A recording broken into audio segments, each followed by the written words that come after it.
Les temps de la fin sont là. Sanctifiez-vous pour être enlevés. Message et vision de la part du Tout-Puissant à son serviteur Alain Lepage. 7 juin 2021. Lundi 7 juin 2021, le Seigneur m'a amené à lire le livre du prophète Osée. Je lisais jusqu'à ce que j'arrive au verset 5 du chapitre 3, dans lequel il est écrit « Après cela, les enfants d'Israël reviendront. Ils chercheront l'Éternel, leur Dieu, et David, leur roi. Et ils tressailliront à la vue de l'Éternel et de sa bonté dans la suite des temps. » C'est alors que j'ai senti la présence de Dieu juste au-dessus de moi, et que j'ai vu ce verset se détacher de la page, puis s'élever vers lui, pour ensuite redescendre, entrer et prendre vie en moi. J'ai alors compris que Dieu voulait me communiquer un message puissant à délivrer à propos de ce verset. Il a dit « Il est urgent que tous acceptent et comprennent que nous sommes arrivés dans les temps de la fin, ces temps décrits dans ce verset d'Osée, chapitre 3, verset 5. Les prophéties bibliques touchant au temps de la fin tournent autour de mon peuple. Alors, par ce verset très actuel pour mon peuple, comprenez que vous ne pouvez plus douter que vous êtes dans les temps de la fin. Je veux que tu parles à mes enfants et à ceux qui ne me connaissent pas, et surtout à ceux qui doutent encore que nous sommes dans les temps de la fin. Je veux que tu leur dises que nous sommes vraiment hors de tout doute dans ces temps et que je reviens très très bientôt, car je suis à la porte. Nous ne sommes plus en ce temps où je disais il y a 2000 ans, je reviens bientôt. Je suis maintenant rendu à la porte, prêt à ouvrir la porte de mon royaume à mon épouse. Je suis là. Soyez prêts plus que jamais. Cessez de douter. Effacez tout doute de votre esprit. Puis afin de nous convaincre, le Seigneur a séparé en 3 parties le verset pour nous l'expliquer. Pour la première partie, après cela les enfants d'Israël reviendront, il a dit ceci. Vous savez et voyez depuis quelques années déjà que le peuple juif revient en Israël, sa terre bien-aimée que je lui ai donnée. Alors comprenez que ce verset parle des temps actuels. Vous ne pouvez plus douter que vous êtes dans ces temps où je reviendrai chercher mon épouse, où le malin se manifestera avec éclat comme annoncé, où je me manifesterai au travers de vous à la planète entière, afin d'amener le plus grand nombre au salut, où l'ennemi prendra place dans le temple, où de grandes tribulations prendront place sur la terre, où toute chair me verra de ses yeux et pliera le genou devant ma royauté triomphante, où j'emprisonnerai l'ennemi pour 1000 ans de paix, afin d'installer mon royaume sur terre avec vous, pour que nous régnions ensemble sur les nations. Pour la partie suivante, ils chercheront l'Éternel, leur Dieu, et David, leur roi, et ils tressailliront à la vue de l'Éternel et de sa bonté. Dieu a expliqué « Cela arrive bientôt. La terre verra cela arriver. Mon peuple Israël, après avoir reconnu s'être fait tromper par l'usurpateur assis dans le temple, reconnaîtra qu'ils m'ont crucifié autrefois. Mon peuple cherchera alors ma face et me trouvera. Il me verra lorsque j'apparaîtrai à tous. » Et enfin, concernant la dernière partie et la fin du verset, dans la suite des temps, le Seigneur a dit « Nous y sommes. Nous sommes en ces temps tant attendus et désirés par mes enfants. Votre délivrance approche. Soyez prêts. Cessez de douter. » À ce moment-là, alors que j'entendais ces dernières paroles de Dieu, qui étaient toujours au-dessus de moi, une puissance extraordinaire est sortie de lui. C'était sa sainteté.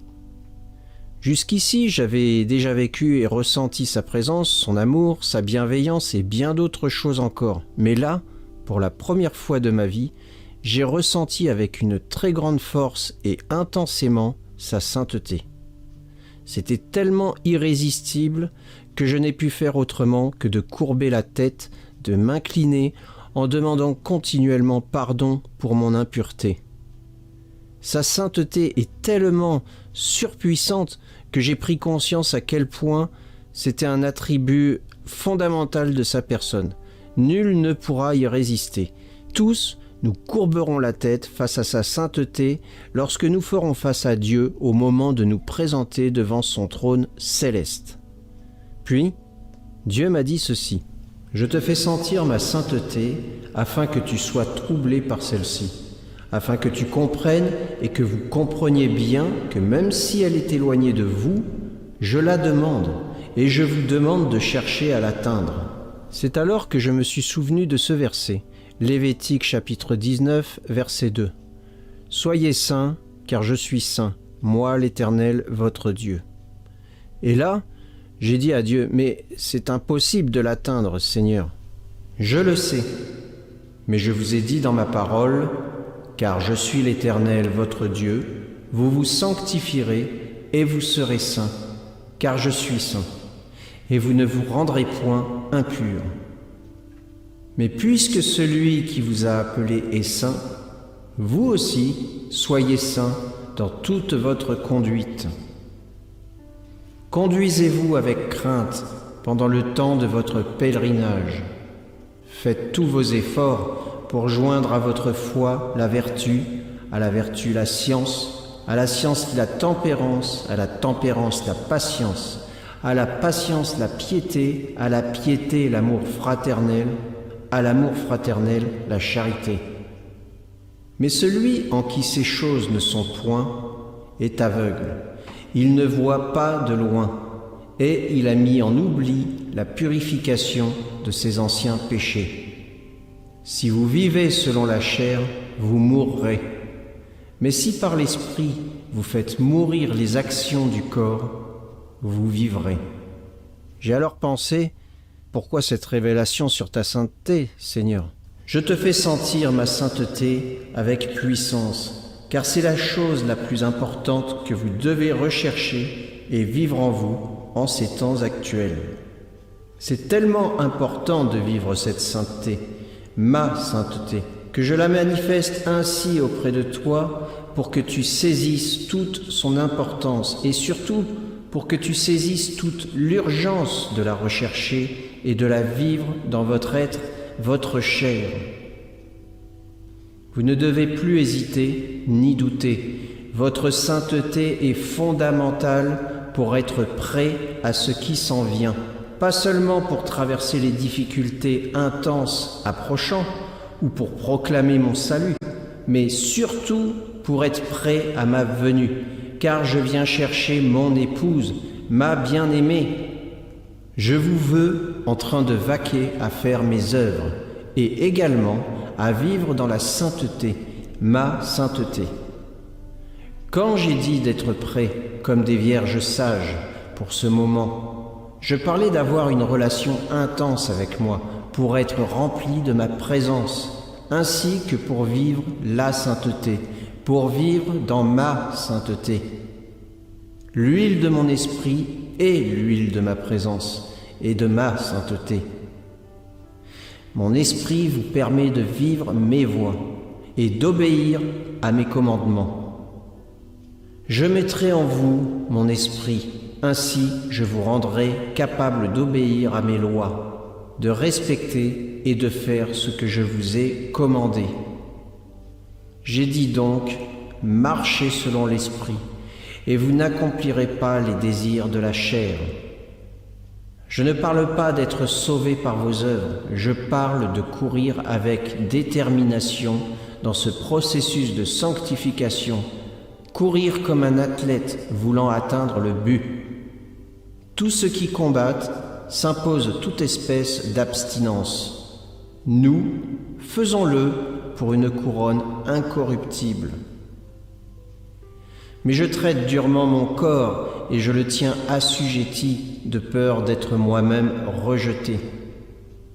Répète ce message, car plusieurs doutent et ne croient toujours pas que nous sommes dans les temps de la fin et que vous devez être préparés et prêt afin de faire partie de mon épouse que je viens chercher. Plusieurs ne prennent pas au sérieux cette nécessité, cet avertissement. L'huile des vierges sages est ma présence, mon esprit, qui vous mène dans les voies de ma sainteté. Cette huile s'acquiert dans une relation intense avec moi et dans votre consécration à vivre selon mes voies et mes préceptes. C'est pour cela qu'elle ne peut être partagée avec les vierges folles. Certains croient que la sainteté est secondaire, non nécessaire. C'est une erreur. Vous devez comprendre que votre détermination à marcher dans la sainteté est garante de votre foi. Puis, le Seigneur m'a demandé de faire une vidéo sur le sujet. Et il a dit, partagez-la avec le plus grand nombre, même à ceux qui sont déjà convaincus de ces choses. Car tous doivent entendre que c'est important et que c'est demandé par moi. Partagez la vidéo aux croyants et aux non-croyants. Je veux absolument que chacun de mes enfants soit prêt. Ne négligez pas ce qui est demandé. Ne riez pas de ce qui est demandé. Vous avez délaissé l'importance de la sainteté, car il vous était plus facile de croire que ma grâce permettait et pardonnait tout. C'est faux. Tout péché qui est abandonné dans la repentance, avec un changement de vie et de direction, est pardonné. Vous devez vivre par mon Esprit Saint afin de ne pas faire les œuvres de la chair. Je n'ai pas changé. C'est vous qui avez changé mes paroles et mes exigences.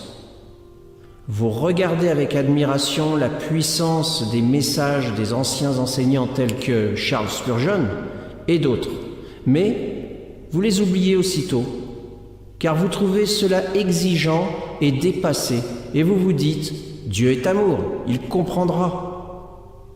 Oui, je suis amour, mais je suis également saint, et un juste juge, jugeant avec droiture et justice. Alors obéissez à mes commandements, obéissez à ce que je vous dis. Oui, courbons la tête devant notre Dieu, et demandons-lui, comme il est dit dans le psaume 139, verset 24, « Regarde si je suis sur une mauvaise voie, et conduis-moi sur la voie de l'éternité. » Car la parole dit aussi dans 1 Jean chapitre 1 verset 8, « Si nous disons que nous n'avons pas de péché, nous nous séduisons nous-mêmes, et la vérité n'est point en nous. » Jacques chapitre 4 verset 17, « Celui donc qui sait faire ce qui est bien et qui ne le fait pas, commet un péché. » Pour finir, quelques jours plus tard, alors que j'étais en prière, je me suis vu à genoux devant le trône de Dieu. Et Dieu a mis dans mes mains jointes une boule qui avait à peu près la taille d'un ballon de handball. Cette boule contenait du sang d'une couleur foncée brun ocre, comme du sang sale.